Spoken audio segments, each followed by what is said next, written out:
Pasa a vosotros, hermanos. Vamos a iniciar nuestra sesión de estudio de este miércoles.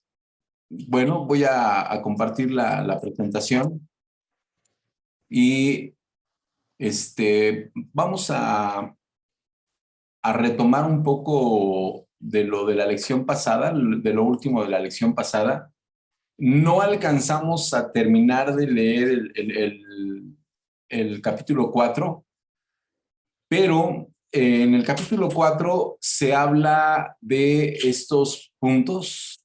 Esto es una diapositiva con un resumen acerca de los descendientes de Leví de 30 años hasta 50 años.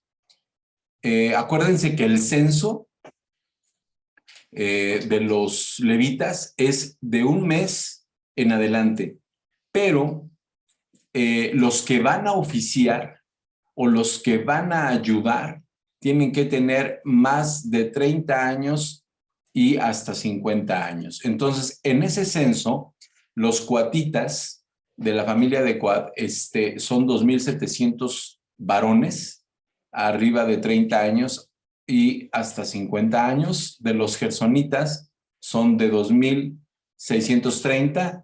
Los meraritas son 3,200. Esto hace un total de levitas aptos para ministrar de 8,580.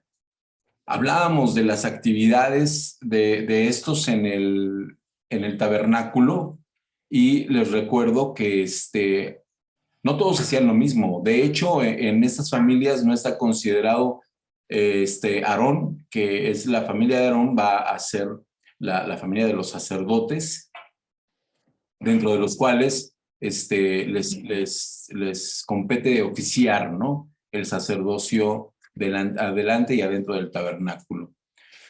La diferencia de los 22,000 menos 8,500, que nos da 13,480, son de los descendientes de Leví, que son varones, que son de un mes a los 29 años o de 51 años en adelante, ¿sí? Estos 13,420 son los varones que no están activos, pero no significa que no hay discipulado en ellos. En el caso de los niños, de los jóvenes, de los adolescentes varones, iban a ser instruidos para continuar haciendo estas tareas en el tema del tabernáculo. Hasta aquí, hermanos, con esto acabaríamos el capítulo 4. Yo les hago una pregunta. ¿Tienen algún comentario, alguna duda de lo que hemos visto, de lo que hemos ido analizando? Aunque vamos un poco lentos, hablábamos la vez pasada al final con mi hermano Iván acerca de la forma en la que vamos dando esto, y me gustaría saber si tienen algún comentario con lo que estamos viendo hasta ahorita del capítulo 4. Bueno, no veo manos levantadas ni micrófonos abiertos. Vamos a pasar entonces al capítulo 5, hermanos. A diferencia de los 4 capítulos anteriores, en el capítulo 5, hermanos, va a haber, bajo mi punto de vista, algunas situaciones en las que sí hay ciertas dudas si no las entendemos correctamente. Y vamos a empezar con el capítulo 5. Y me gustaría ver si me puede ayudar mi hermana Sarita. Hermana Sarita, ¿usted cree que me puede ayudar leyendo del versículo 1 al versículo 4, por favor? Sí, mi hermano. Gracias, hermana Sarita. Dice así: Jehová habló a Moisés diciendo: manda a los hijos de Israel que echen del campamento a todo leproso y a todos los que padecen flujo de semen y a todo contaminado con muerto. Así a hombres como a mujeres echaréis. Fuera del campamento los echaréis, para que no contaminen el campamento de aquellos entre los cuales yo habito. Y lo hicieron así los hijos de Israel, y los echaron fuera del campamento, como Jehová dijo a Moisés, así lo hicieron los hijos de Israel. Muchas Amén. gracias, hermana Sarita. Vamos a hablar un poquito de estos primeros 4 versículos. Hermanos, si lo leemos así literalmente, como está escrito en el capítulo 5 de Números, se oye muy tajante y se oye determinante y sin ninguna reserva. Pero hablando de los leprosos, me voy a enfocar, a retomar el punto de, leímos, hermanos, o bueno, de alguna manera vimos ya Levítico, el libro de Levítico. En el capítulo 13 y 14 de este libro, existe una lista, bueno, una relación muy amplia, una descripción muy amplia, hablando de los leprosos. Y no significaba que lo que dice en el capítulo 5 de este libro de Números, que el leproso se salía del campamento y prácticamente era destinado a morir, porque fuera del campamento, hermanos, pues no iba a haber sustento, no iba a haber protección, no iba a haber nada para él. Entonces, podríamos interpretar que el hecho de que se diga, vas a sacar al leproso, vas a sacar al que tiene flujo de semen, vas a sacar al que esté contaminado por tocar muerto, entonces, pues prácticamente esas personas estaban destinadas a morir porque no iban a estar dentro de la convivencia del campamento.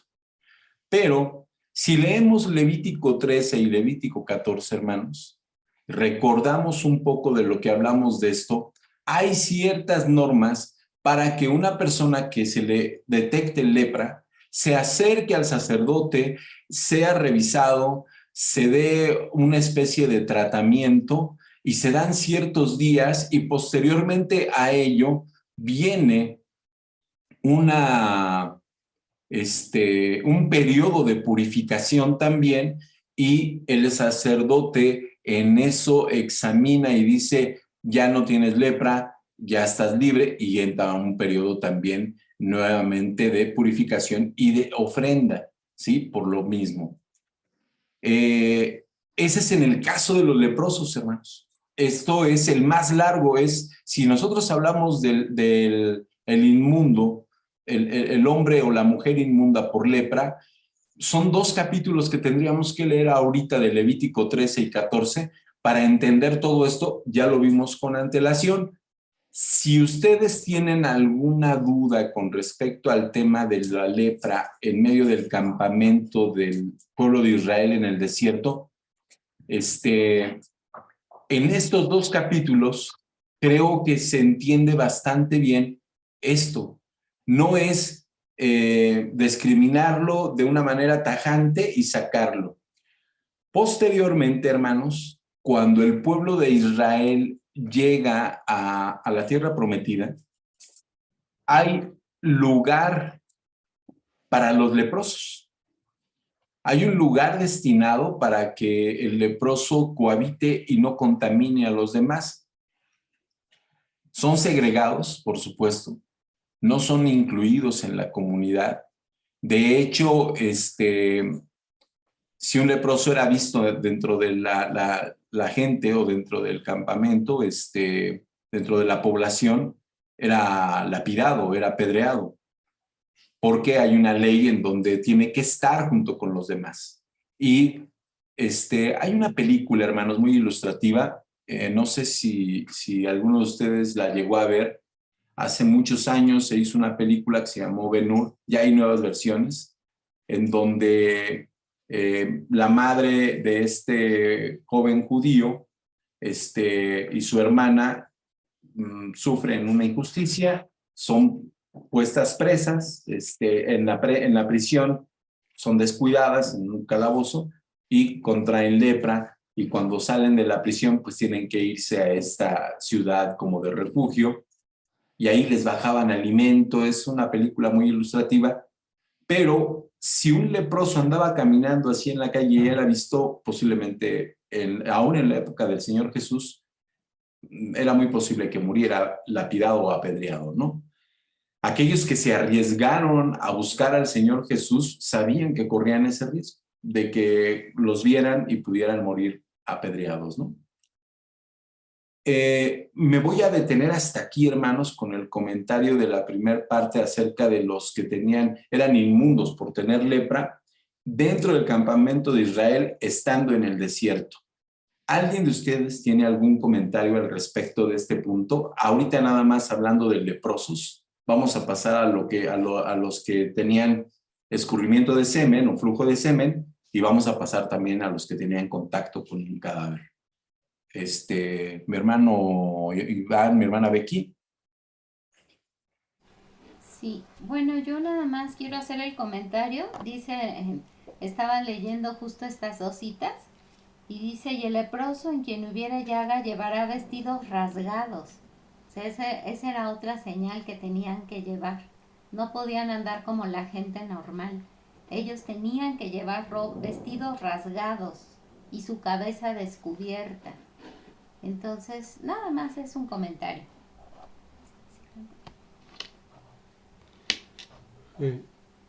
Hermano Abraham, pero también aquí se muestra el amor de Dios, porque la lepra no solamente era una enfermedad que se traía por un pecado, sino también se podía contraer por muchas formas. Pero Dios en su infinita misericordia dice al leproso qué hacer con un leproso, y lo manda a un lugar especial, como usted comentaba. Quizá no podía convivir en ese momento, pero al final, hermano, había una restauración y volvía a regresar al pueblo. Yo creo que ahí muestra Dios su amor también con estas personas. Gracias. Gracias, hermano Iván. De hecho, vamos a sumar un poquito a lo que mi hermano Iván comenta. Hay que entender la estructura que maneja nuestro Dios con su pueblo.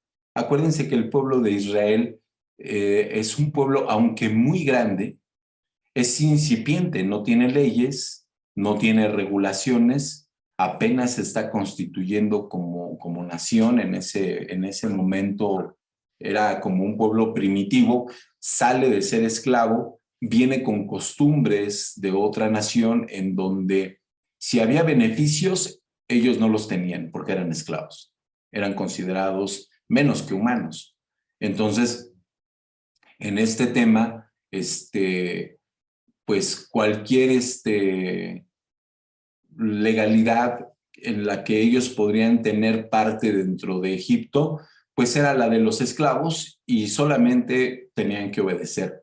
Aunque fueran de una manera esclavos con beneficios, según el patrón o el dueño que les correspondiera, o según las tareas que hicieran, ellos no tenían ningún derecho.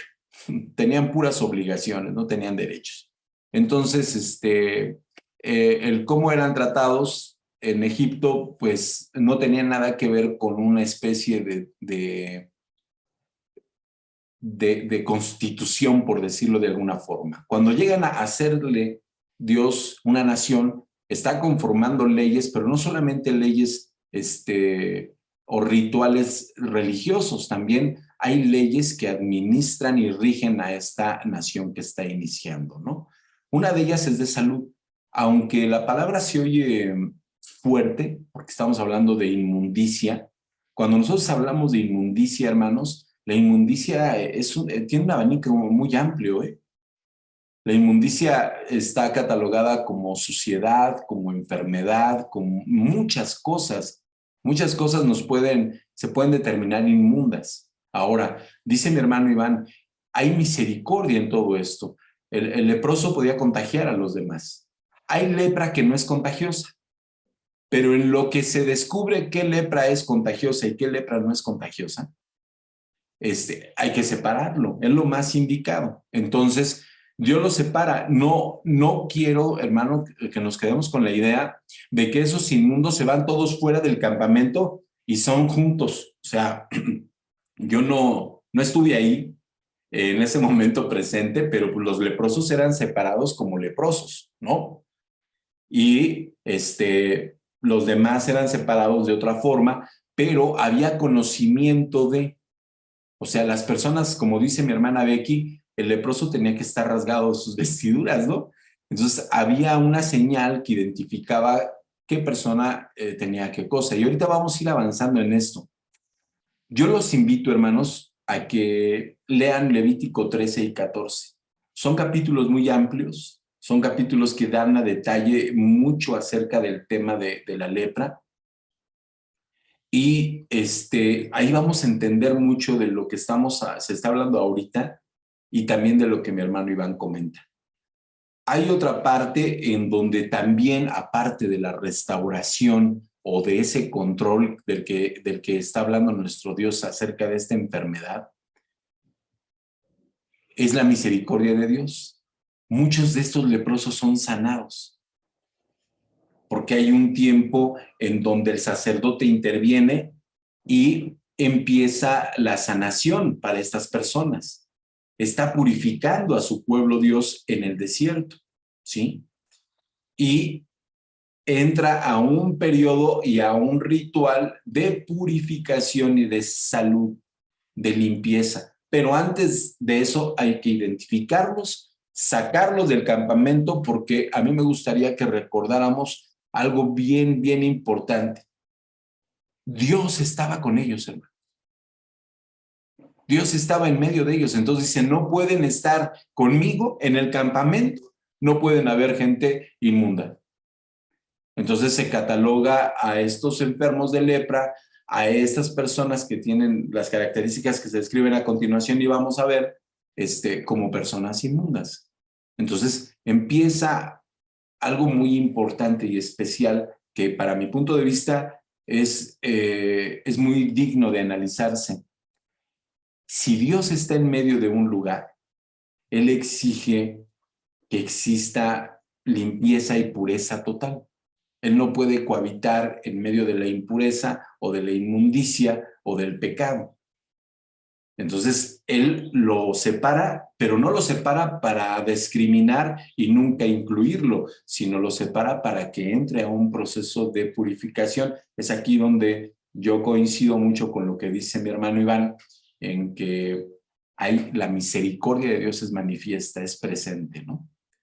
Hermanos, ¿hay algún otro comentario acerca de los leprosos en el campamento del desierto?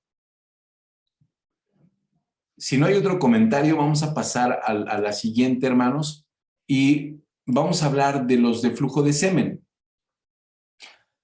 Ahorita vamos a entrar a una definición específica, hermanos. ¿Quién podría ser? Para empezar, son hombres, ¿no? O sea, una persona que tiene flujo de semen obligatoriamente tiene que ser un hombre, no puede ser una mujer. Entonces, estos hombres que tienen flujo de semen, si nosotros lo vemos así, literalmente, la definición de flujo de semen, tendrían esta enfermedad. Esto lo encontré buscando a las características de una persona que tiene flujo de semen y se llama espermatorrea. Viene del griego esperma, semen y reín, derramar. Es una enfermedad caracterizada por la salida de semen del pene sin estimulación previa. Esta puede ser abundante o escasa, pero siempre de manera involuntaria. Entonces, si esto está sucediendo a un hombre, Dios le dice a Moisés, este hombre está considerado como inmundo y tiene que salir del campamento. Tiene que estar fuera de los límites del campamento. ¿Qué sucede aquí, hermanos? Esta parte sí la vamos a ver, es mucho más corta que la anterior. Sí me gustaría que la viéramos. Nos vamos a adelantar un poquito en el análisis del libro de Números, porque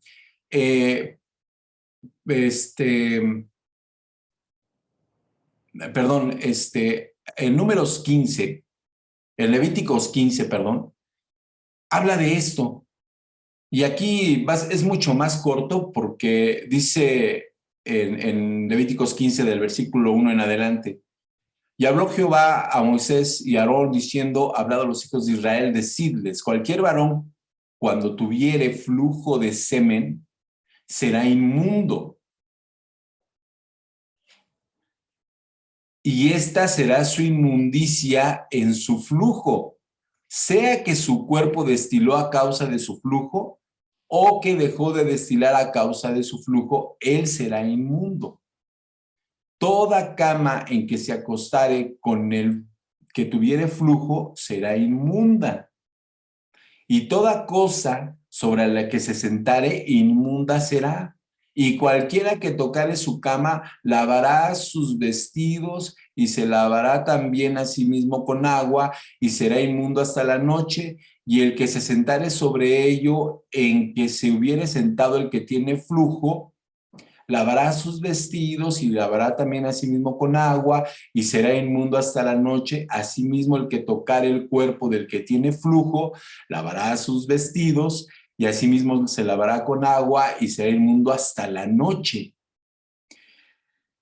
Y si el que tiene flujo escupiere sobre limpio, éste lavará sus vestidos y después de haberse lavado con agua será inmundo hasta la noche. Y toda montura sobre la que cabalgare, el que tuviere flujo será inmunda hasta la noche. La cabalgadura, quiero aclarar aquí. Cualquiera que tocare cualquier cosa que haya estado debajo de él será inmundo hasta la noche. Y el que la llevare, la lavará sus vestidos y después de lavarse con agua será inmundo hasta la noche.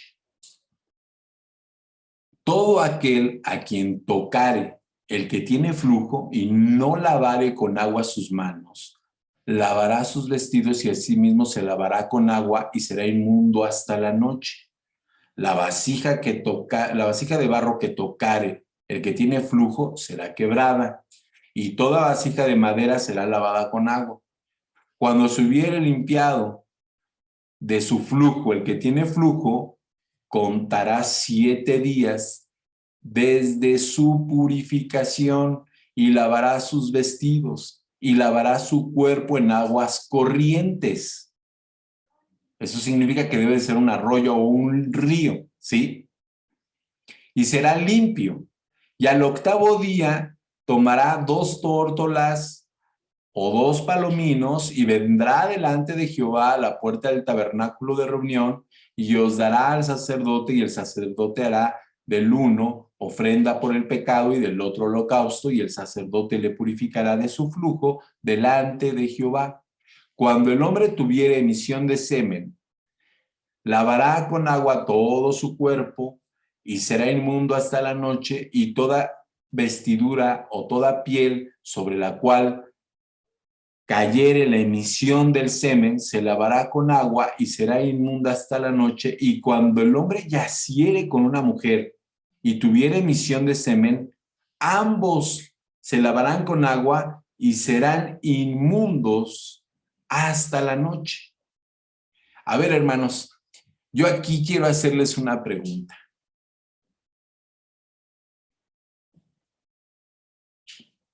¿Qué hombre puede tener flujo de semen?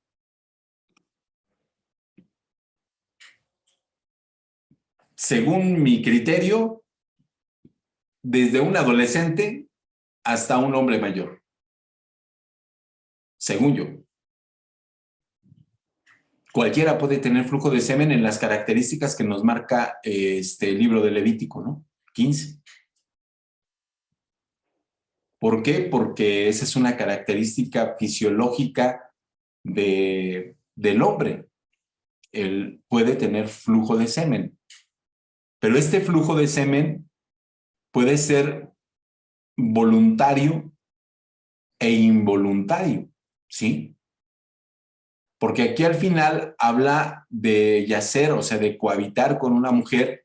Ese flujo de semen es voluntario, según mi percepción, ¿ok? Ahora, si nosotros nos vamos a la biología, hermanos, sin que sea una enfermedad como la que vimos en unas diapositivas anteriores, que la voy a regresar para que nos quede claro a todos, la espermatorrea. La espermatorrea dice que este flujo es de manera involuntaria, sea abundante o escaso. Esto significa que el hombre que sufre de esta enfermedad va a tener flujo constante de semen involuntariamente. Aquí es donde yo creo que aplica la palabra de la inmundicia y sacarlo del campamento, porque si no, pues tendrían que estar casi todos los hombres fuera del campamento. Sí me explico, hermanos. O no sé ustedes cómo lo vean, pero sería muy difícil controlar a todos los hombres que tuvieron, y se los comento porque es muy común en la adolescencia, en donde se les llaman sueños mojados a los chicos, y de repente están soñando, están dormidos y tienen una eyaculación. A mis hermanos varones o a los papás que tienen hijos adolescentes, creo que esta experiencia les es común, o a las mamás, ¿no? Entonces, ahí ese flujo simplemente dice, va a ser inmundo hasta la tarde. De los que había, según mi entendimiento, hermanos, de los que había que sacar del campamento, eran a estos hombres que tenían este flujo de semen constante, ya sea abundante o escaso, pero de manera involuntaria. Eso es lo que yo percibo. No significa que yo tengo la razón, ¿sí?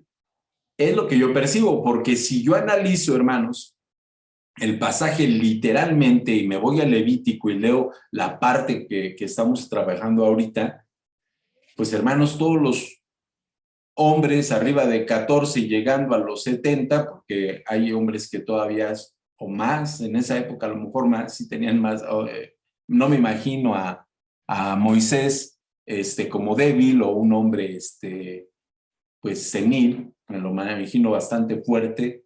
También Caleb y Josué llegaron a una edad mayor siendo muy fuertes. No me los imagino, hermanos, no teniendo relaciones con sus esposas, ¿no? Entonces, hubieran sido inmundos, pues, sálganse todos del campamento. Y pues el campamento sería de mujeres nada más, ¿no? Yo creo eso, ¿eh? O sea, mi entendimiento me dice que es así. Reitero, no significa que yo tengo la razón, ¿no? Entonces, repito, para mí, de los que se hablan de inmundos, son a estos varones que tienen esta enfermedad. Eso es mi percepción. Si alguno de ustedes tiene algún comentario al respecto, y enriquezca todo esto, se lo agradecería muchísimo.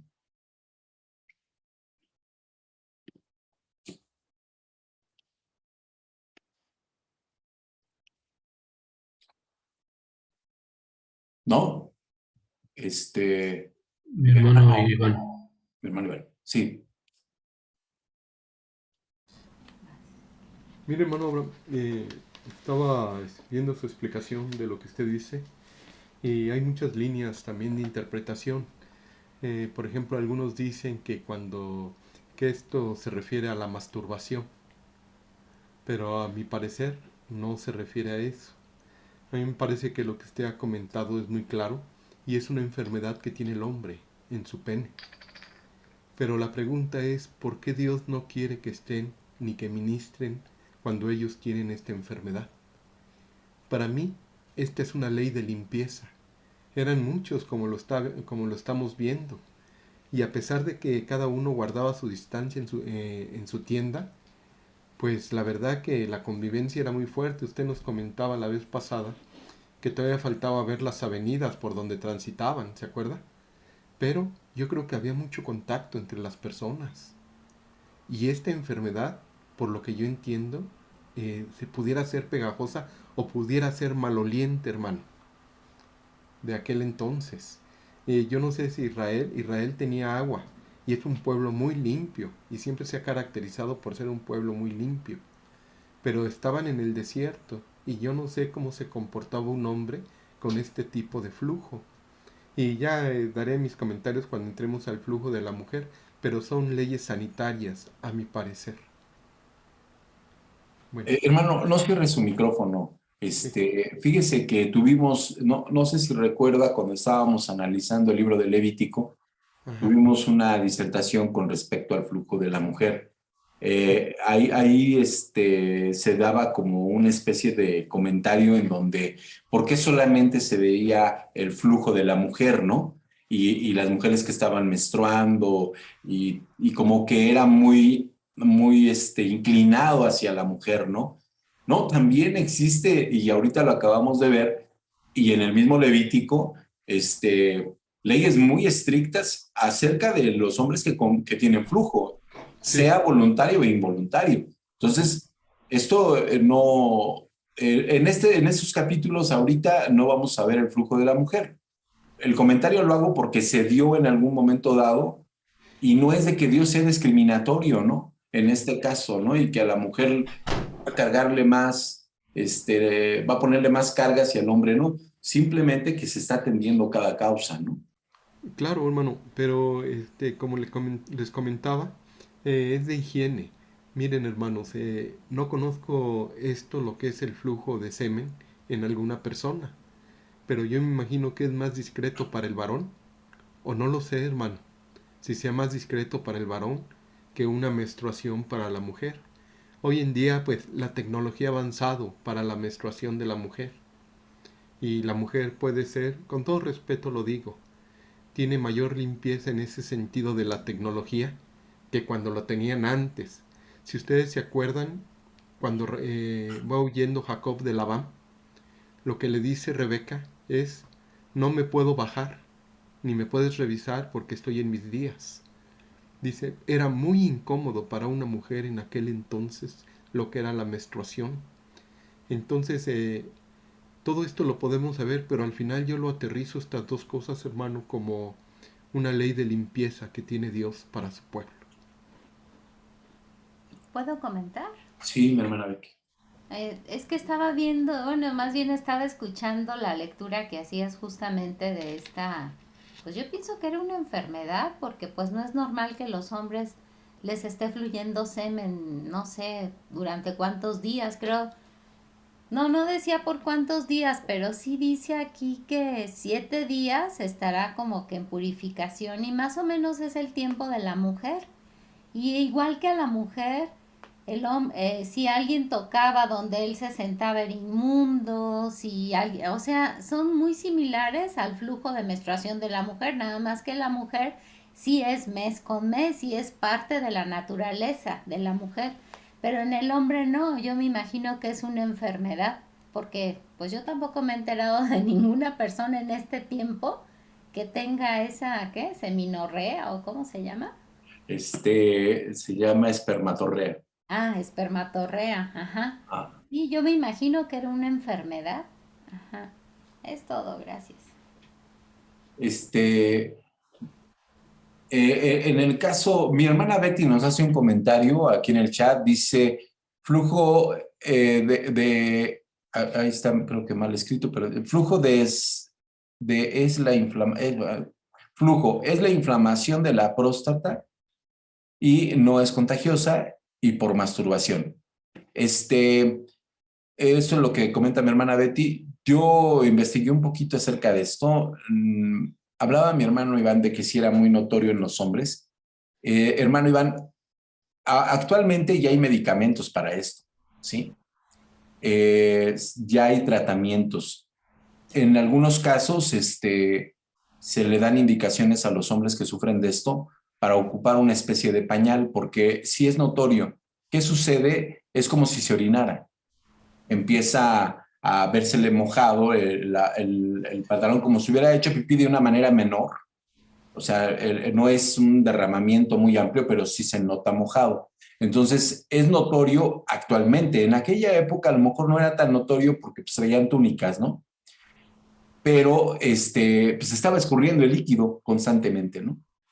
Y ahí había algo que yo creo que era importante ver, como dice mi hermano Iván, algo que ahorita vamos a hablar más adelante. El pueblo tenía que tener la conciencia y tenía que aprender a decir sí, lo soy o lo estoy, ¿no? Entonces se tenían que acercar al sacerdote ellos mismos o decir yo tengo el problema, ¿no? No era que déjalo oculto. Y ahorita vamos a ver más adelante también algo más delicado aparte del flujo de semen, ¿no? Pero más o menos por ahí va. Había creo que una mano levantada, mi hermano Julio. Sí, de nuestra hermana Betty. Ok, Betty, ¿tienes algún comentario?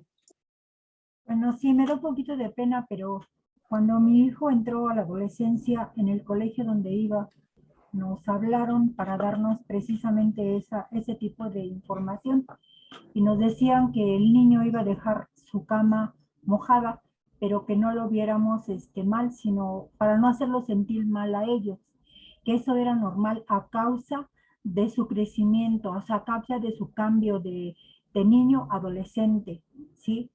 Y no era más que un proceso de vida para ellos. Y para el hombre adulto se presentaba un poquito más difícil, por eso me acordé ahorita, que ya era una inflamación de la próstata, que ya tenía que verla a partir de los 40 años, el hombre empieza a sufrir cambios.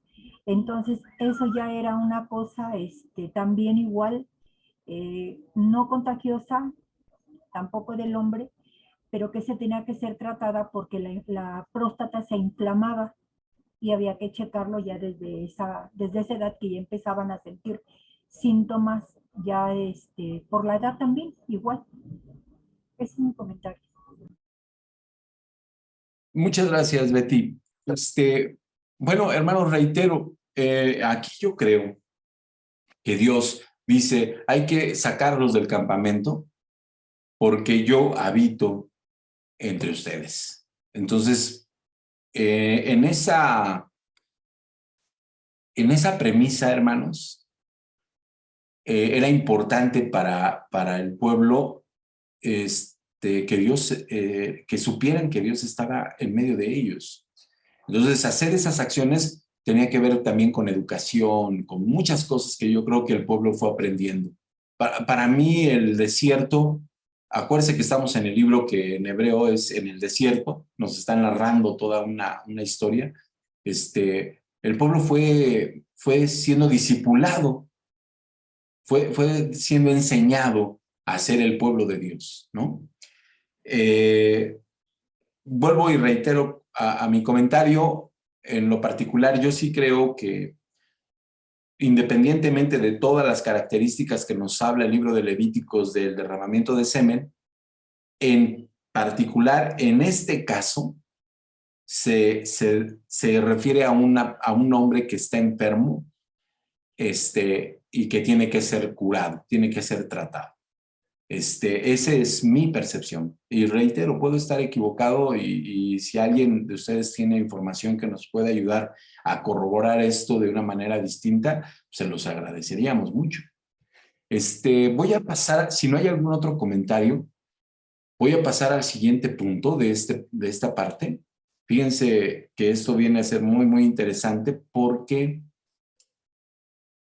el contaminado con muerto. Ay, hermanos, esta parte es también igual bien amplia. Es bien amplia porque vamos a empezar con esto. Aquí en Números 19 dice lo siguiente, y fíjense, el que tocare cadáver de cualquier persona será inmundo 7 días. Al tercer día se purificará con agua y al séptimo día será limpio.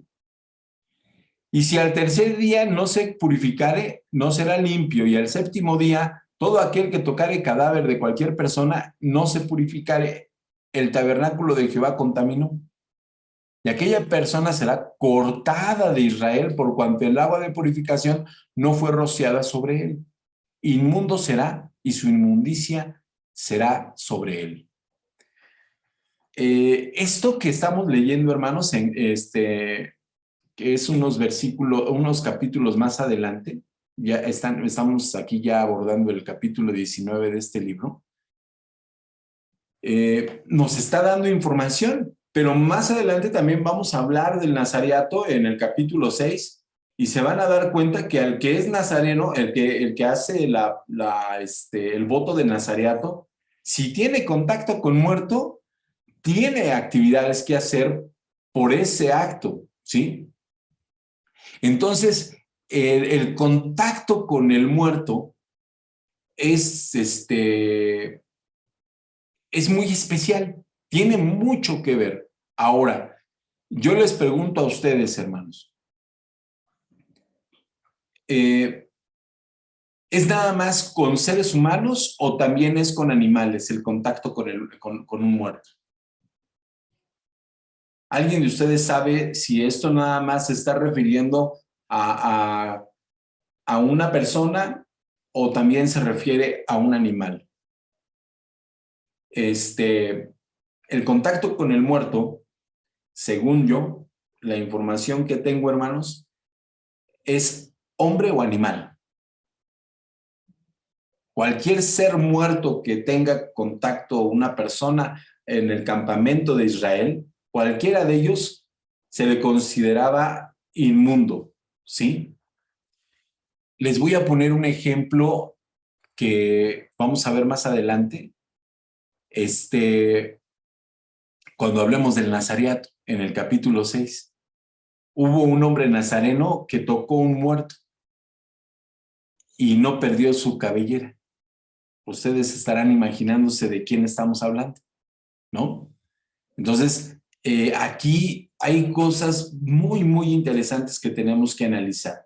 Lo primero es que es inmundo, pero tiene un proceso, hay un protocolo que seguir y dice por cuánto tiempo y qué tiene que hacer y cómo lo tiene que hacer, ¿no?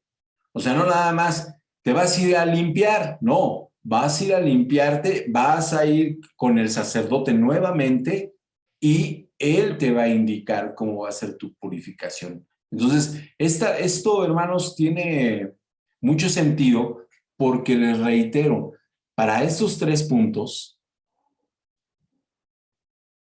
al principio de número 5, que es el que estamos leyendo, dice, yo, Jehová, habito en el campamento. Entonces, también le da el adjetivo a estas personas, sean hombres o mujeres. Aquí sí es indistinto, al igual que la persona que tiene lepra, es hombre o mujer, necesita saber él mismo. No se le tiene que decir, oye, tocaste un muerto. Él mismo dice, estoy inmundo. Ahora, imagínense, y les hago aquí la pregunta a ustedes, ¿qué pasa con los sacerdotes, hermanos? Ellos mataban animales. ¿No es lo mismo? Pues no es lo mismo, hermanos, porque no es lo mismo encontrar a alguien muerto o un animal muerto a que hubiera un sacrificio, aunque que el sacerdote matara al animal, ¿sí? Eso es distinto, es otra acción totalmente diferente. Mi hermano Iván, mi hermana Becky. Bueno, yo en la lectura, Ram, sinceramente, yo entiendo que es solamente de un humano, no de animales. Por lo que dice unos versos más adelante de lo que tú leíste. Leíste hasta el 13, ¿verdad? Sí, Sí, mira, ¿puedo leer hasta el 16? sí.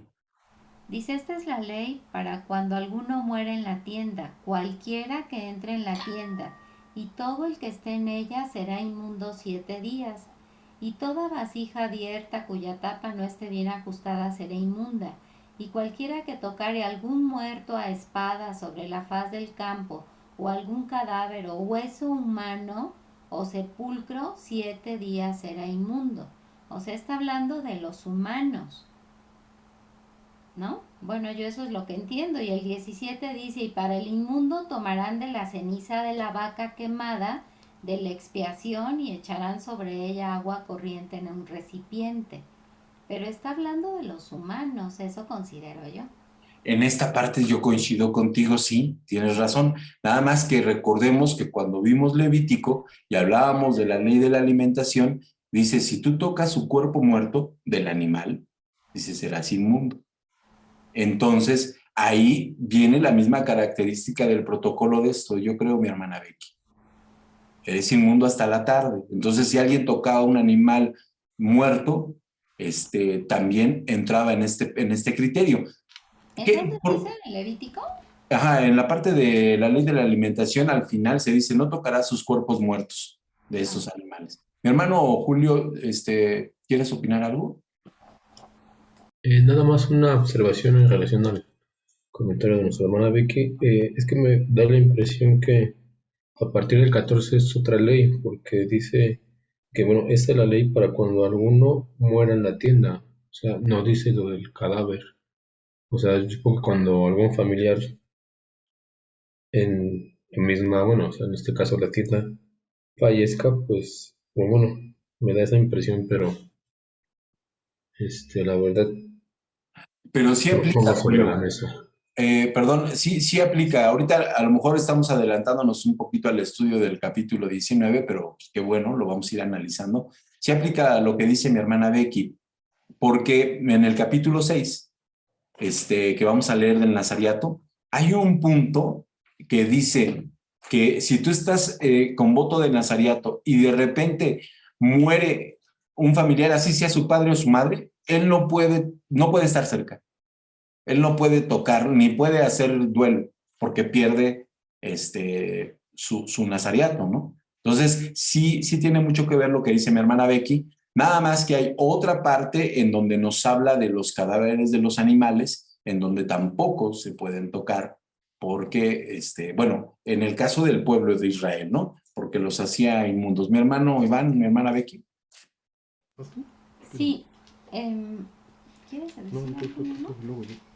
Ajá, estoy leyendo justo Levítico 11, el Sí. 39 dice, y si algún animal que tuvieres para comer muriere, o sea, no porque yo lo haya matado, sino él muriere así nada más, por enfermedad o no sé, el que tocare su cadáver será inmundo hasta la noche, y el que comiere del cuerpo muerto lavará sus vestidos y será inmundo hasta la noche.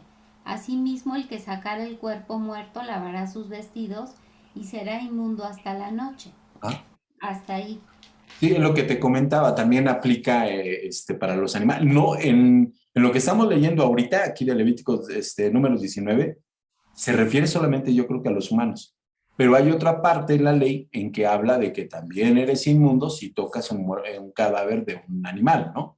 Pero por decir, aquí justamente está hablando la ley de la alimentación. Entonces, Sí. a los animales para poder comérnoslos, pues tendríamos que matarlos.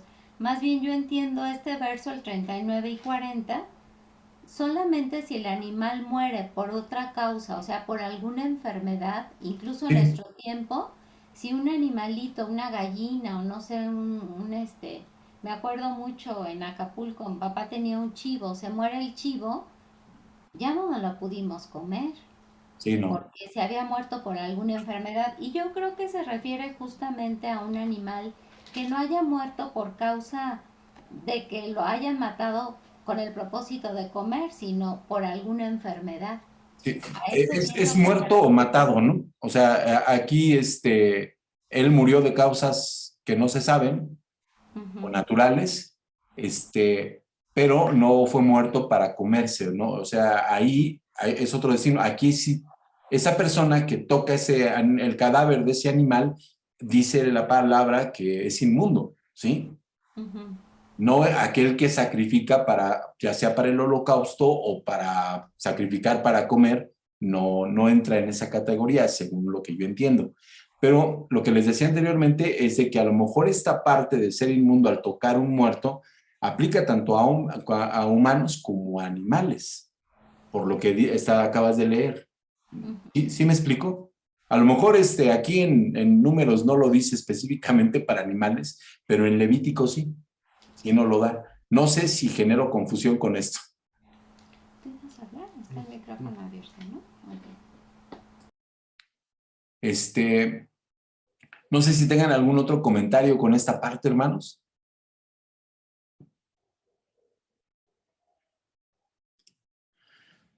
Vamos a hablar acerca de la ley de la restitución. Me gustaría ver si me puede apoyar leyendo alguno de ustedes. Vamos a leer del versículo en donde se quedó mi hermana Sarita, que fue creo que fue el 5 en adelante hasta el 10. ¿Alguno de ustedes me puede ayudar leyendo del 5 al 10, por favor, de Números capítulo 5? Yo te ayudo. Gracias, mi hermana Becky. Dice el 5, además habló Jehová a Moisés diciendo, di a los hijos de Israel, el hombre o la mujer que cometiere alguno de todos los pecados con los que los hombres prevarican contra Jehová y delinquen, aquella persona confesará el pecado que cometió y compensará enteramente el daño y añadirá sobre ello la quinta parte y lo dará a aquel contra quien pecó. Y si aquel hombre no tuviere pariente al cual sea resarcido el daño, se dará la indemnización del agravio a Jehová entregándola al sacerdote, además del carnero de las expiaciones, con el cual hará expiación por él. Toda ofrenda de todas las cosas santas que los hijos de Israel presentaren al sacerdote, suya será. Y lo santificado de cualquiera será suyo, asimismo lo que cualquiera diere al sacerdote suyo será. Hasta ahí, amén. Muchas gracias, mi hermana Becky. Fíjense, hermanos, prevaricar, aquí me equivoqué, le puse prevaricar contra Jehová y delinquir, o sea, los que delinquen, ¿no? Los que prevarican contra Jehová y delinquen, hermanos, son los que tienen este problema de la restitución. ¿Qué es prevaricar? Es cometer un pecado o un delito. Y hay dos tipos de prevaricación. Una es con conocimiento de causa y otra es por omisión. ¿No? O sea, pues yo no sabía, no nos podemos, en la ley actual existe lo mismo, hermanos, ¿eh? La prevaricación en la ley, hay fallas en un individuo, en un ciudadano que de acuerdo a la ley pueden cometer prevaricación hacia la ley consciente o inconscientemente, pero aún así se castiga. Y aquí es lo mismo. Pero hay algo bien importante, hermanos. Fíjense, cuando habla de la restitución, lo primero dice que debe de estar el pecado delante de Jehová y debe de confesarlo. Es algo que me llamó muchísimo la atención. Yo hice un pecado, yo cometí una falta, consciente o inconsciente, y de repente me percato de ello, yo tengo que confesar mi falta. No tienen que venir a decírmela. El problema es que vengan y me la digan y yo siga aferrado a que no lo hice. Eso yo creo que sí sería un problema. Entonces, vuelvo a pensar, hermanos, en que Dios está educando a su pueblo. Y una de esas principales formaciones que le está dando a su pueblo, hermanos, es el ser honesto. El decir, yo me equivoqué. Ahí habla de muchas cosas, habla de humildad, habla de mucho de lo que actualmente hablamos nosotros conocemos en el Nuevo Testamento por el Evangelio de Jesucristo, hermanos. Nosotros al saber que hemos cometido un pecado tenemos que confesarlo delante de Dios, pero fíjense que hay algo que a mí me llama mucho la atención. En Santiago dice, confiénsense sus faltas, confesar sus faltas los unos a los otros. Y no significa esto, hermanos, y perdón que lo diga de esta manera, que yo cometo un pecado, cometo una falta, tengo una prevaricación contra Jehová o contra mi prójimo, y vaya y se lo confiese al pastor. Y le diga, como usted es la autoridad, entonces a usted le confieso mi pecado para que usted me perdone. Como lo hace la iglesia mayoritaria, ¿no? sea, las personas van con el sacerdote, se confiesan y él les dice, haz esto y ya vas a ser perdonado. No, en Santiago, ahí dice que tiene que ir a confesarse, pero con la persona que se equivocó. Si yo me equivoqué con uno de ustedes, tengo que ir con ustedes a decirles, me equivoqué, perdóname, te fallé, te agredí, te insulté. Y hay, aparte, en este caso, la ley de la restitución, hay algo que tiene que hacer, es compensar enteramente el daño. El daño, de la forma en la que se diera, había que compensarlo, pero se tenía que añadir una quinta parte. O sea, no solamente era, si yo por lo que sea maté a un becerro, a un borrego o a un animal o a una persona, le hice un daño, le tomé algo, si yo le tomé 10 pesos, ahora tenía que añadir una quinta parte de lo que yo dañé y restituirlo. Esta ley de la restitución, también más adelante se habla de ella de una manera más a detalle, ¿no? Pero es algo que Dios considera, y esto es orden, hermanos. La indemnización del agravio, si el agraviado ya no estaba, hermanos, si había fallecido y no tenía familiar a quien se le pudiera dar esa indemnización, el agravio, la indemnización del agravio iba directamente a Jehová y se le tenía que entregar al sacerdote. Y esa restitución, el sacerdote se quedaba con ella. ¿Sí? De eso está hablando esta parte de Números, en donde le está dando indicaciones muy específicas al pueblo de qué es lo que tienen que hacer. Y no solamente en el desierto, esta ley se queda, o sea, no era nada más exclusivamente para mientras estuvieran en el desierto esos 40 años, esto se quedó permanente en la ley hasta ahorita. No para nosotros, y lo digo de esta manera,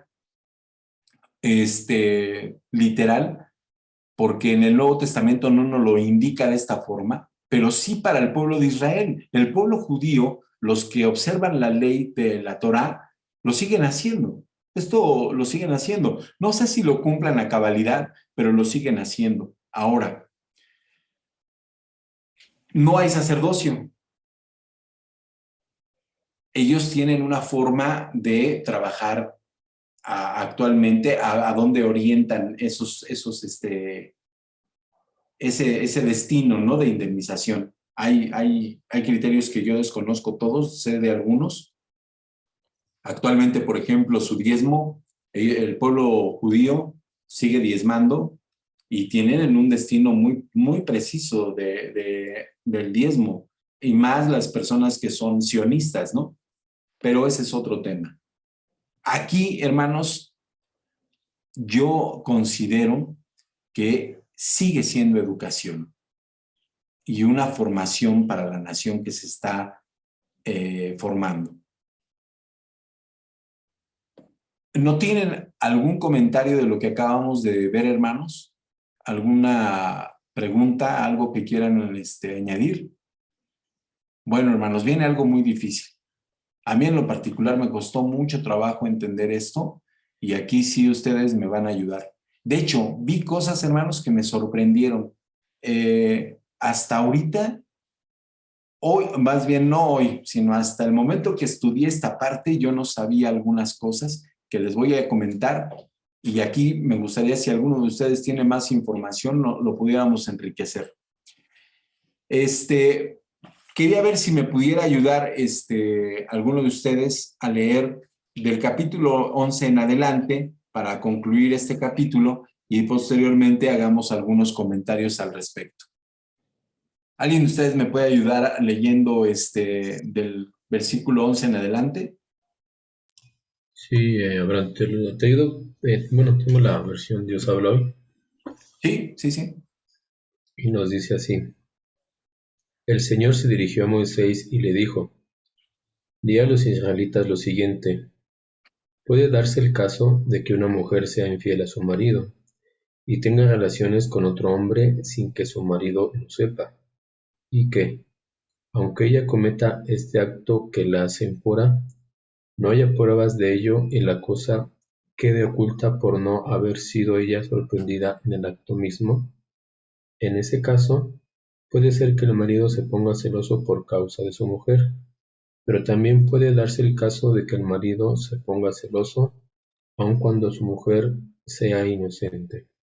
En ambos casos, el marido llevará a su mujer ante el sacerdote y presentará como ofrenda por ella 2 kilos de harina de cebada, pero no derramará aceite ni incienso sobre la harina,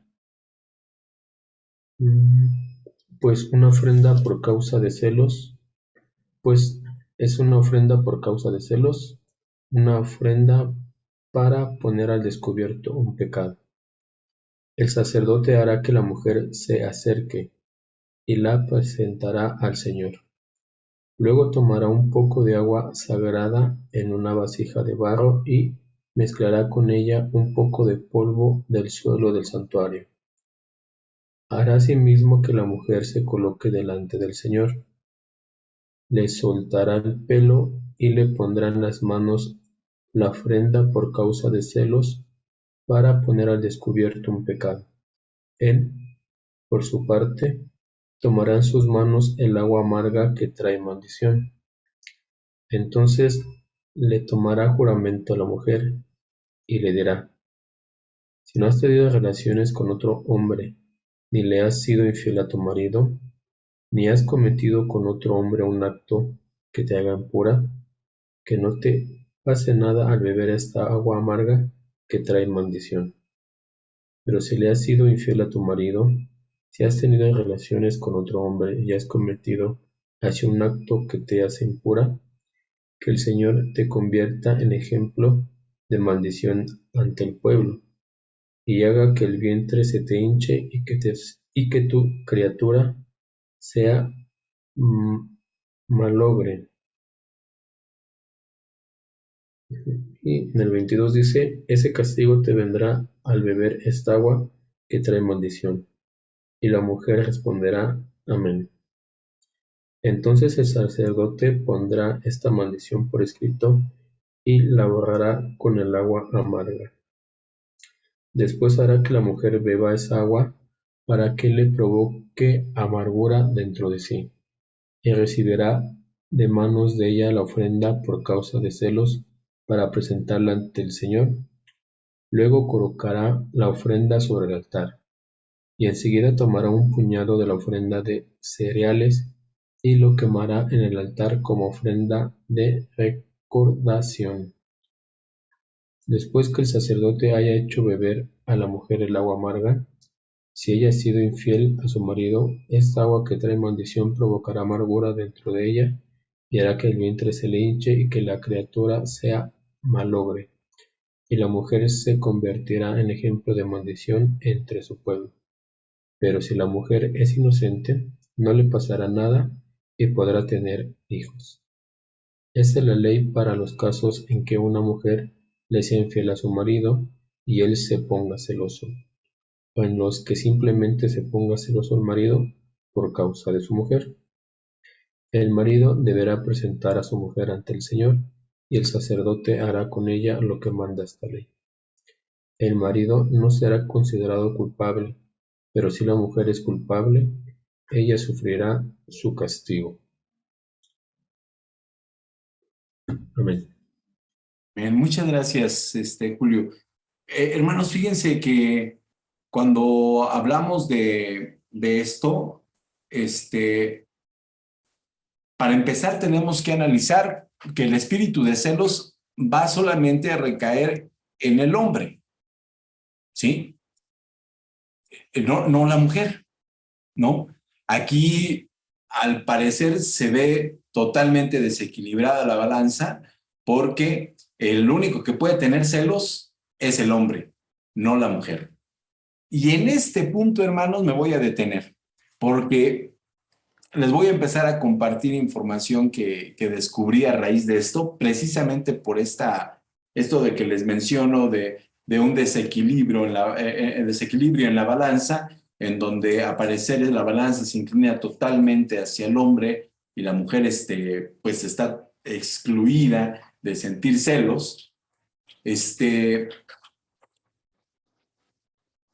Pues hay una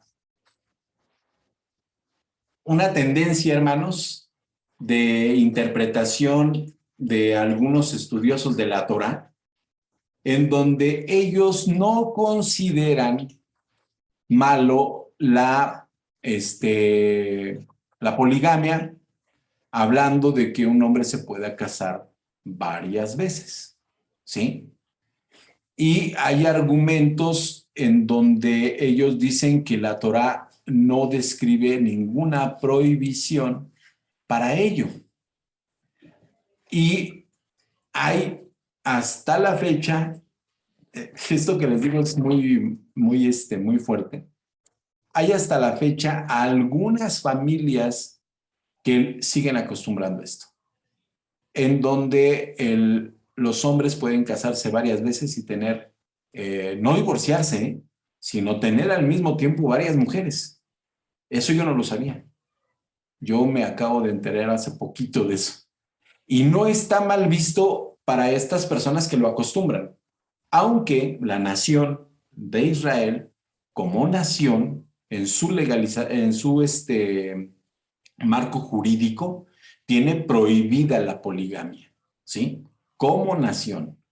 Pero sí hay grupos religiosos que algunos estudiosos de la Torá, rabinos, porque hay también, así como hay diferentes grupos cristianos, hermanos, hay diferentes grupos de judíos que tienen creencias rabínicas distintas. Hay ejemplos, les pongo un ejemplo en donde hay mujeres que son rabinos, porque tienen una rama del judaísmo en donde ellos lo ven normal. Dicen, sí, la mujer puede ser rabino y puede ser una persona que comparte el estudio. Hay grupos que son muy extremistas, en donde son muy, ¿cómo se les llama a estos? Ortodoxos, en donde la mujer no puede participar y no pueden ser rabinos. Pero esos diferentes grupos, dentro de esos diferentes grupos, hay algunos en donde sí hablan y dicen que la poligamia no está prohibida y está permitida. Entonces, el único que podría tener celos era el hombre, no la mujer. Y estas mismas personas, las mujeres, dicen que cuando no les toca a ellas, hagan de cuenta, el marido tiene 2 o 3 mujeres, esposas, no hay adulterio porque hay matrimonio, ¿sí me explico? El adulterio es si el marido se metiera con una mujer y no fuera su esposa, entonces eso sí sería adulterio. Entonces, la mujer no tiene problema. Y hay una entrevista que hacen a uno de estas personas, luego se las comparto, en donde una de las mujeres, no recuerdo ahorita el nombre de ella, dice, bueno, me va a llegar con un ramo de flores o un regalo, pues yo ya sé que va a estar con una de sus esposas, ¿no? Y ella lo ve normal, dice que no tiene por qué sentir celos, ¿no? Y ponen ejemplos de los patriarcas, ¿no? Hablan de Abraham, que tuvo más mujeres, de Isaac, de Jacob, ¿no? Entonces, esto lo ven ellos como algo natural y lo justifican con la Biblia, ¿no? Esta es una interpretación que yo nada más sabía, y aquí yo quiero hacer muy particular, también de una rama, no son todos, los mormones. Hay un grupo de mormones, esto sé que es principalmente en Estados Unidos y Canadá, en donde este grupo de personas que tienen esta creencia, los varones pueden casarse con muchas esposas, ¿no? Se pueden tener muchas, las que ellos puedan mantener. Actualmente hay grupos musulmanes, también igual, hay árabes que pueden tener muchas esposas y, y son mujeres, o sea, no estamos hablando de concubinas, estamos hablando de esposas. Entonces, por eso justifican que es el hombre el que puede sentir celos, no la mujer, ¿no? Ahora, me voy al siguiente punto. La mujer tiene que confesar su pecado. Pero yo me pregunto, hermanos, y perdónenme que me lo pregunten porque pues no lo sé todo. Yo estoy con ustedes estudiando esto y estoy aprendiendo mucho de lo que estoy explicándoles, pero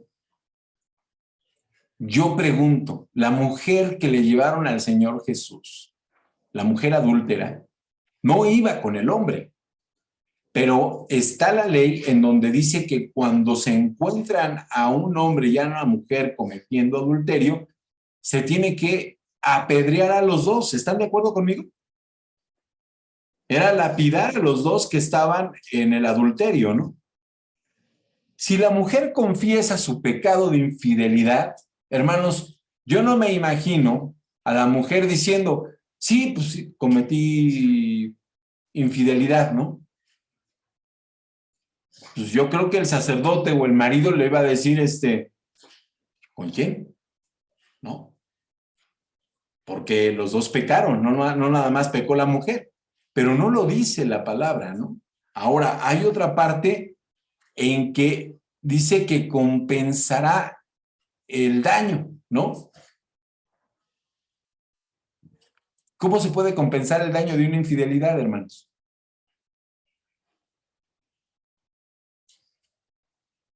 Pues solamente yo pienso, hermanos, que no es un divorcio. En aquel entonces yo no creo que haya sido un divorcio. Y no se habla de una compensación normal. Al final leemos en este capítulo, hermanos, primero tiene que ir a hacer algo con el sacerdote, y al hablar del tabernáculo, hermanos, nadie podía entrar al tabernáculo en el desierto, ¿se acuerdan? Lo leímos la vez pasada. Entonces, era estar prácticamente a la puerta de la tienda, pero del lado donde estaba Aarón y sus hijos, donde estaba Moisés, ¿sí? No podían ir más allá, había límites. Entonces, llegaba esta mujer a ese lugar, tomaba agua, y habla de un agua que era santa. Se mezclaba esta agua amarga, no sé si eran hierbas, no sé qué era, y le iban a provocar un aborto a la mujer. Y dicen, si tú abortas, es que sí cometiste infidelidad. Si no hay nada, si no hay problema, tú eres fértil, no te va a pasar nada, ¿no? Y después dice que el marido queda sin culpa. Si lo leemos al final, el marido no tiene problema y la mujer es libre de pecado. Si sale sin ser tener esa maldición sobre ella, ¿no? Entonces sí parece ser un capítulo del libro de Números muy desequilibrada la balanza hacia la mujer, ¿sí me explico? Pero si lo vemos con la tendencia de lo que pues resulta que me entero, en donde hay personas que siguen creyendo que la poligamia pues es permitida, ¿no? Que el hombre se le tiene permitido casársele muchas veces, y no estoy hablando de me divorcio y me caso, porque acuérdense que también el pueblo de Israel tiene la carta de repudio. O sea, este hombre que está lleno de celos no está repudiando a su mujer, sino que hay la ley de los celos, ¿no? Va con el sacerdote y le dice, yo siento que mi mujer me es infiel, ¿no? Ella va a confesar. Si dice, no, yo no fui infiel, bueno, sea así o no sea así, tú vas a tomar de las aguas y lleva hasta polvo o tierra del lugar en donde está el tabernáculo. Y si la mujer en ese momento tiene un aborto, en ese momento es culpable y dice que va a llevar su castigo sobre de ella. ¿Cómo puede llevar su castigo sobre de ella? Una mujer que ya se le comprobó esto con estas hierbas, ¿no? Esto, piénsenlo, hermanos, medítenlo.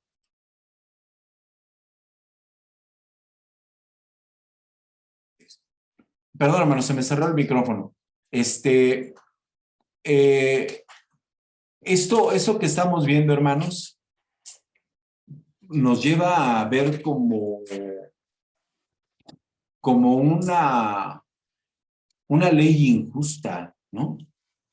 O como que no hay equilibrio en esto para la mujer, ¿no? Pero también tiene momentos históricos, ¿sí? Estamos hablando de costumbres, de ideas, de leyes y de todo lo que se está formando, ¿sí? No sé qué opinen ustedes de esta parte, hermanos. A mí, la verdad, me generó mucha controversia. Mi hermano Iván, mi hermana Becky.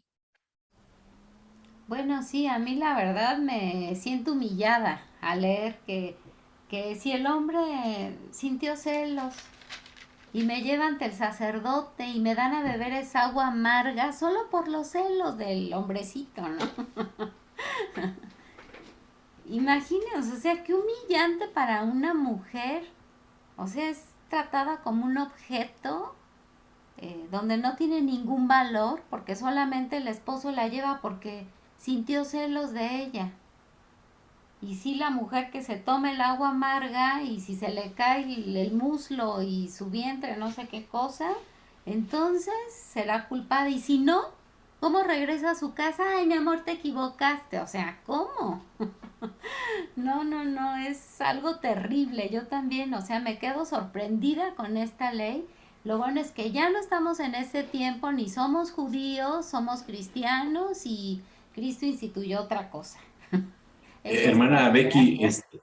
ese comentario de que, ay, mi amor, me equivocaste, no aplica, porque el hombre será sin culpa. Al final del capítulo dice, el hombre será sin culpa y ella será libre de iniquidad, ¿no? Ajá, imagínense, pero, o sea, ya de que tu esposo dude de ti, no, yo ya no regresaba con él de plano. O sea, por No le andar tocaba a jugando. ella. La carta de repudio no la da la mujer, la da el hombre. No, exacto, por eso digo, gracias a Dios que vino el Señor Jesús, que ya no, ni soy judía, ni vivimos en ese tiempo, ni nada de eso, porque yo me rebelaba. Sí, a mí se me hizo muy complicado Sí. hacer esta parte. Mi hermana Sarita, Sí, hermano. Pues yo veo que el pueblo judío era un pueblo muy machista, hermano. No sé, el rescate de los primogénitos, vemos que un hombre vale más que una mujer. Por ejemplo, de un hombre tenían que pagar, vamos a decir, 50 monedas y por la mujer pagaban 30 y así, ¿no? O sea, no sé, pero esas eran órdenes dadas directamente por Dios. Yo sí veo aquí en el Antiguo Testamento, sobre todo en el Pentateuco, muchos casos así, hermano, en que la mujer era considerada pues menos que el hombre. Gracias, hermano. gracias a usted, hermana Sarita, por este comentario. Fíjense que hay personas en su manera de interpretar y de creer en donde hablan de un Dios misógino, ¿no? Y hablan de una nación misógina. Hasta la fecha, los judíos, que son la tribu o las tribus, porque hay 3 tribus en los judíos principalmente, que son los judíos de la tribu de Judá, están los benjaminitas, que pertenecen a los judíos, y los levitas, que están con los judíos, ¿no? Entonces, estas 3 tribus que se unen y que son judíos, o se hacen llamar los judíos, que ya es una religión formal, la nación de Israel pues está conformada por esta población principalmente. Siguen siendo machistas, hermana Sarita, ¿sí? Yo tengo un amigo que convive con muchos judíos y que ha viajado con ellos y comenta que sus oraciones todos los días ellos se levantan y lo que dicen, gracias a Dios o gracias por no haberme hecho mujer. Esa es una gratitud que le hacen a Dios los hombres, ¿no? Actualmente, o sea, no estamos hablando de la época de Moisés, estamos hablando de la época actual, en donde ellos dicen que gracias a Dios por haber sido, nacido hombres. Ahora, hay otra tendencia de judíos, bueno, una persona que conozco, ella es mujer y comenta que ella dice que todos los judíos creen igual, yo no creo eso, pero bueno, le creo a ella su comentario, ¿no? en donde ellos creen en la resurrección, pero creen también en la reencarnación, pero no en la reencarnación como los hindús, ¿no? En donde vas a reencargar en una cucaracha, en un perro, en una rata, no. Ellos dicen que los humanos reencarnan en humanos. Entonces, una forma de llegar a ser así como a la excelencia es reencarnar en hombre, pero en hombre siendo judío, y que es prácticamente la forma en la que como que se va a salvar la humanidad, ¿no? Que todos reencarnen siendo judíos. Son ideas que yo a lo largo, en las explicaciones que ellos dan, porque dan sus explicaciones, no las entiendo, pero sí, la misma mujer cree eso, ¿eh? O sea, la misma mujer actualmente, la mujer judía, ella misma, la mayoría, no todas, ¿no? Pues son machistas, porque fomentan eso. Y perdón que lo diga, hermanas, no es el tema en sí, ¿no? Pero este punto en particular del capítulo 5 de Números, pues va muy orientado hacia esto. En nuestra propia cultura mexicana, es una cultura que hasta la fecha sigue siendo machista en su mayoría, ¿no? Pero esta cultura mexicana machista la forman las mismas mujeres, la fomentan la mamá en el hogar. La hija, levántate a darle de comer a tu hermano, a tu papá, y el señor o el niño o el adolescente está esperando que lo atiendan, porque pues para eso está la mamá o están las hijas, ¿no? Entonces, ¿quién forma a los machitos o al machismo? Pues la misma mujer, ¿no? Aquí me detengo, hermanos, con mi comentario para no irme hacia otro lado. Mi hermana Betty tiene su mano levantada.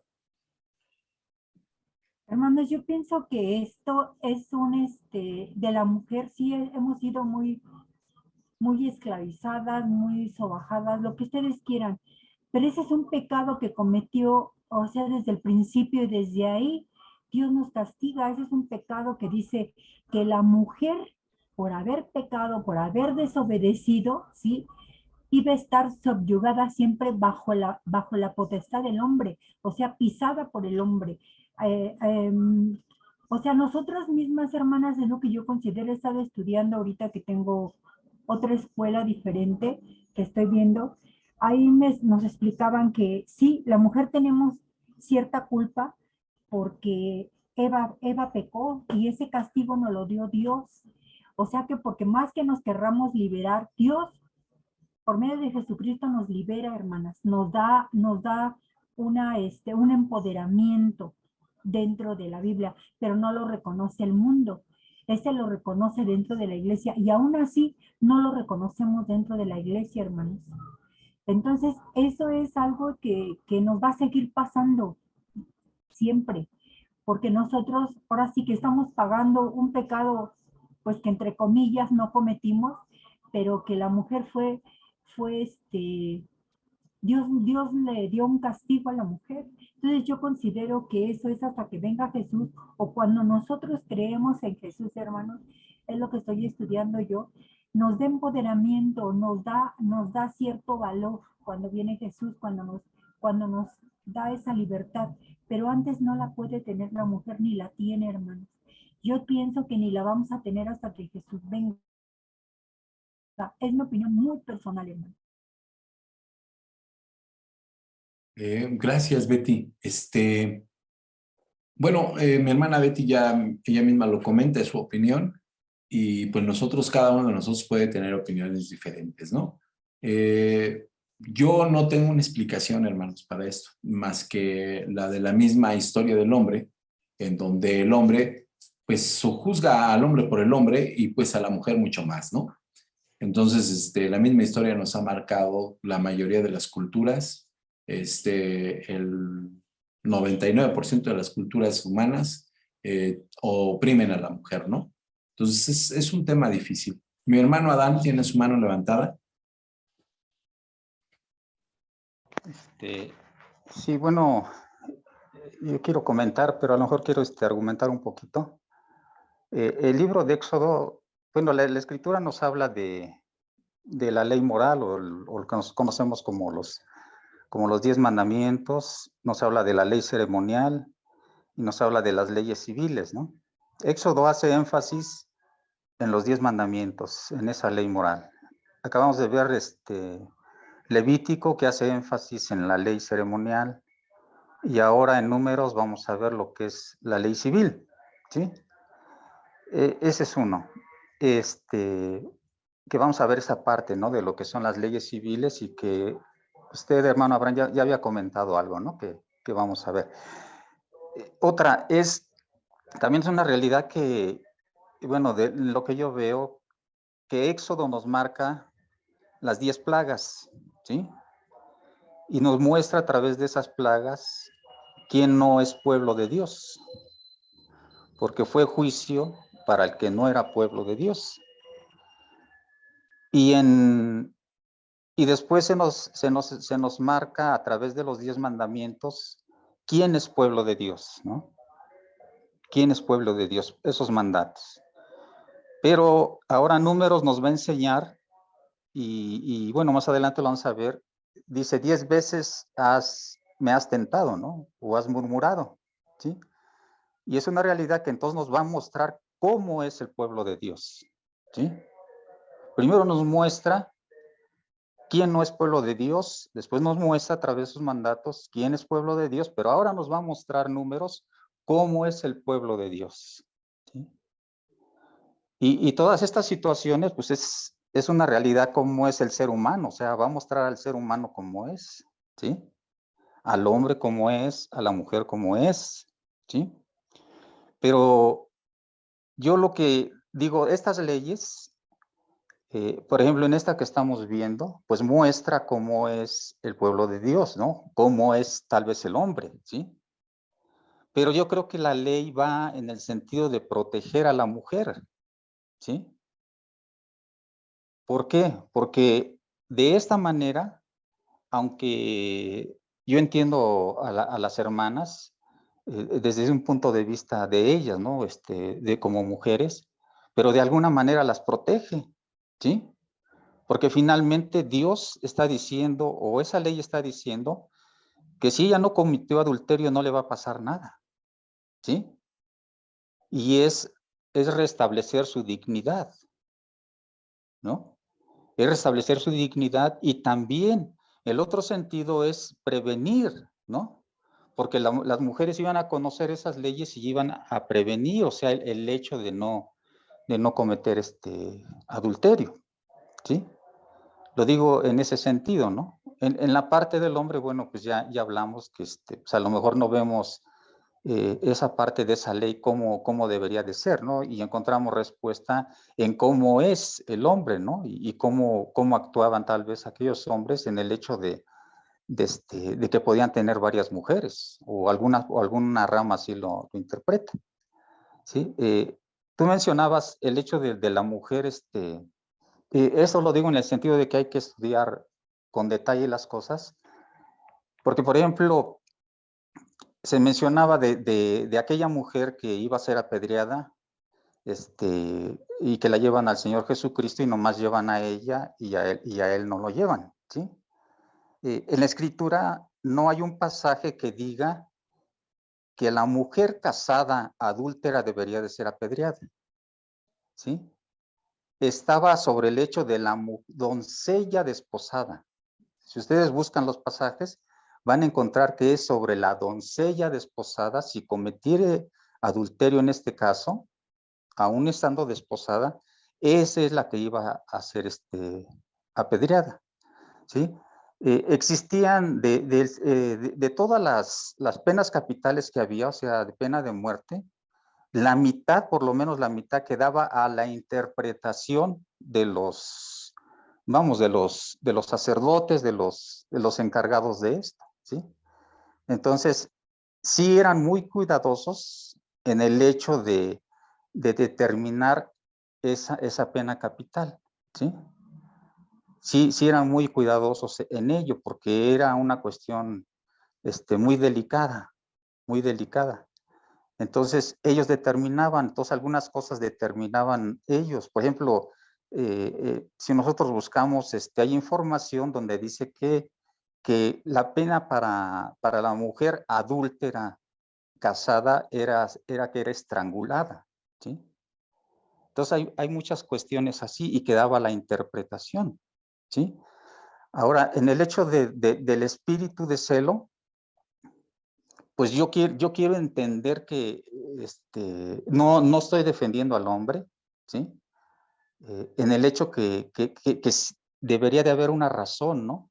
Por la que Dios sí permitía que a lo mejor a través del hombre se sentía ese celo, pues llevar a la mujer, pero yo siento y concluyo que era, y hago énfasis en eso, para protección de la mujer, yo lo quiero ver así, ¿no?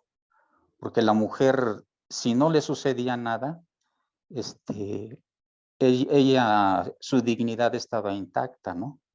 Y también yo creo que era, sobre todo yo en una ocasión comentaba que el espíritu de las leyes es la prevención, ¿no?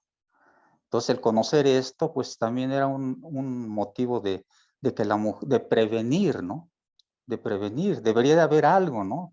De prevenir, y bueno, digo, no solamente a la mujer de cometer errores, sino también del hombre, y tal vez pues lo encontremos más adelante, no en este caso lo vemos, pero yo creo que sí, Números va a hacer énfasis en eso, ¿no? Gracias. Gracias, mi hermano Adán. Bueno, a la luz de los comentarios vamos enriqueciendo esto y nos vamos dando cuenta, hermanos, que hay razón para todo, ¿no? A lo mejor no la entendemos nosotros ahorita, pero sí existe una razón. Yo quiero invitarles, hermanos, a que lean el capítulo 6 para que la próxima sesión lo analicemos a detalle. Ahorita ya, lamentablemente, no lo vamos a poder ya ver. Perdónenme, hermanos, por más que me quiero yo avanzar y quiero ir dándole más rapidez y fluidez a esto, me voy metiendo yo solito en los temas y me cuesta mucho trabajo avanzar rápido. Pero